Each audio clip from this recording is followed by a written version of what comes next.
Hello, everyone. I know we've just met, and this may seem a bit soon, but I love you. I feel like I know you already. It's like we have some kind of connection. I don't know all the things that we share in common, but I'm going to go on a whim, and I'm going to say that we share some dreams. I know that you want to be successful. I know you want to be respected, and I know that you want to be valued. I know that you also want to be seen and heard. Am I right? I'm also going to go so far as to say that many of you here, just like me, want to see the world looking differently than it does today.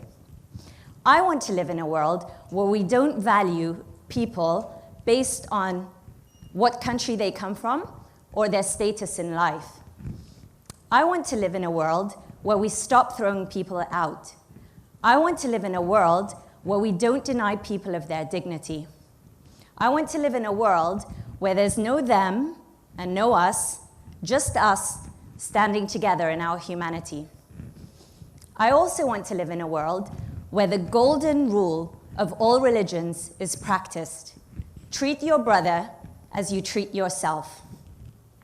The thing is, I'm an impatient girl, and I don't want to wait too long. So I do what I can do in my own little way to create the world in which I want to live. The Lebanese philosopher Khalil Gibran, in his renowned book, The Prophet, said, "You give little when you give of your possessions. It's when you give of yourself that you truly give." I believe when you give your time to another human being, you create an experience for them. You create a memory that may warm their heart on a cold winter's night. So for the last couple of years, I've been traveling to developing countries to spend time volunteering with orphans. It's very easy to look at the big picture and think that there's so many people suffering in the world that these visits don't make a difference. But then I stop and I remind myself, Shifa, you can only do small things with big love. So, in 2013, I went to Karachi in Pakistan. I was to spend time at an orphanage called Sirat al-Jannah, which in Arabic means the pathway to heaven. The owner of this orphanage was an English woman married to a Pakistani man. A little over more than 25 years ago, when she got to the country, she found that the demand for the orphanages completely outweighed the supply. So she decided to start one of her own. I don't think that I've ever met a more selfless woman. I was supposed to go to the orphanage with my mother, but then my friends heard about the trip. They decided to join. They told their cousins, and they came along too. See, that's the thing about goodness. It's infectious, like a disease, spreading from one person to the other, spreading more goodness. In my experience, it's very rare for the person to hear about the opportunity to do good and turn it down. Everybody wants to get involved with acts of kindness. They simply don't know where to start. So, we had difficulty finding the orphanage in the back streets of Karachi, but when we finally did, it was a very rundown building that was over 3 floors in a back alley. These orphanages very rarely get assistance, financial assistance from the government. They run solely off private donations from do-gooders. There were times, the owner of the orphanage told me, when she doesn't know how she'll make it through the end of the month to feed the 140 children that she has in her care. When we finally got inside the orphanage, we bonded with the girls very quickly.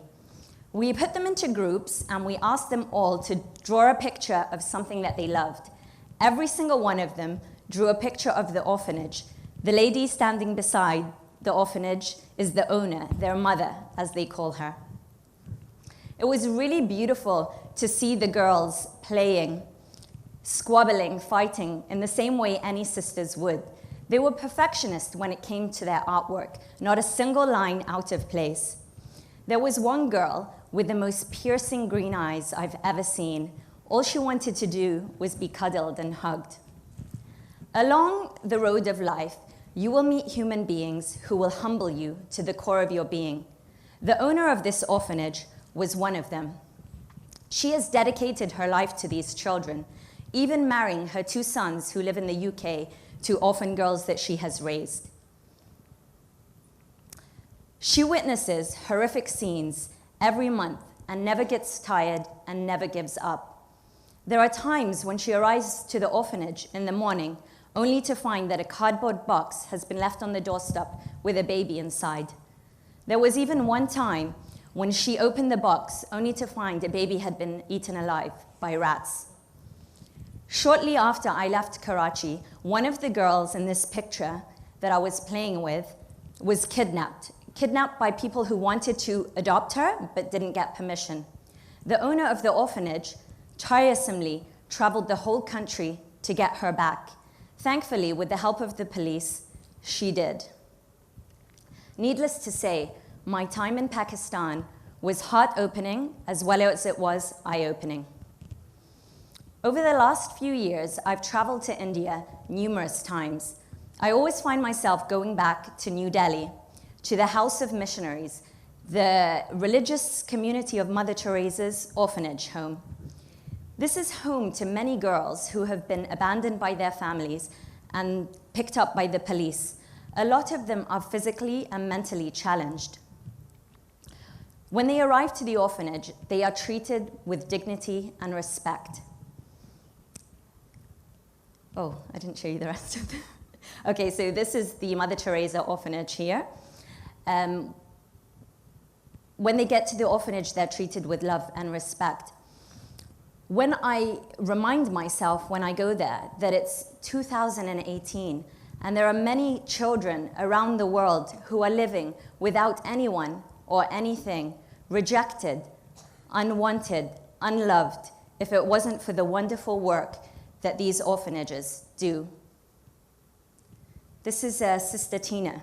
She's a disciplinarian. She was very quick to tell me that day that my jeans had holes in them and that they needed mending as soon as possible. I didn't wear those again when I went back. So in 2015, I headed off to Tanzania in Africa. The objective was to summit Mount Kilimanjaro. In the lead up to this expedition, we decided to raise money for a project that aimed to make the orphanage economically sustainable. We were going to purchase a herd of cows. The cows would give milk to the children. The cows would have babies, and then they could sell each cow for around $100. After our summit, we came down to Moshi town and got time to spend at the Kilimanjaro Orphanage Center. There was one particular girl that stands out in my memory. She was a teenager, and our job that day was to cut vegetables for lunch. As we were cutting potatoes, she asked me, "Shifa, what kind of music do you like?" I paused for a second, naively thinking that a girl in the middle of Moshi town surely would not share the same musical taste as I am. I said, "Maybe let me say Michael Jackson. That's a safe bet, right? Everybody knows Michael Jackson." Before I had time to even answer, she screams out, "I love Chris Brown, those hoes ain't loyal." And she literally starts doing her own rendition, twerking and all, with a potato in one hand and a knife in another. I love Chris Brown too. That moment, 2 different girls, 2 different cultures, 2 different backgrounds, but yet we were united in our humanity. These human connections are the thing that matter most in life, and that's the reason I do what I do. What I've learned on these trips could never be learned in a book or in the internet. For anybody seeking that human connection, I urge you to try volunteering. You will learn more than you could ever imagine. Volunteering isn't just about wanting to help people. It's the love that you feel when you're working with like-minded people on a mission that's bigger than yourself. Volunteering isn't just about food and shelter. It's about our values as a human being. Volunteering, to me, is restoring faith and hope to those who have lost theirs along the journey of life.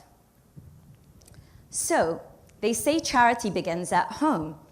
You don't need to travel to far-off destinations to make a difference in the world. Let me tell you just how simple and easy this thing could be. Last week was one of my best friend's birthdays. So a couple of days before her big day, she calls me up. Shifa, this year on my birthday, I don't want to buy a fancy gift. I want to do something to give back to humanity. Can you think of something and let me know? So I thought it over the next day, and I said to myself, with winter coming up, what's the most practical and simplest thing we can do? I told her we can put together some winter care packages and distribute them in Doha to those less fortunate. In winter, who doesn't want a beanie cap, scarves, a phone card to call home, vitamin C and Vicks? So that's what we did. We went to the supermarket, we bought the items, we bought boxes to put them in, and then we went back to my friend's house to pack them. We turned her living room into a factory conveyor belt. We sectioned everything off and boxed it up. Before we knew it, her nieces and nephews were there to help us, and then a couple of other friends joined in too. So we had a whole little gang of goodness. We had so much joy and fun that day, and that was even before the boxes had been given out. So the deception that I have hoped to decode today is that being a volunteer doesn't need to be this difficult, untouchable, ambiguous thing. It's simply small things with big love, consistently. I suppose Mother Teresa got it right all those years ago when she said, the problem with the world today is that we've drawn the circle of our family too small. Today, I ask you to reconsider who you put in that circle, to draw it a whole lot bigger, and to include all of us. Thank you.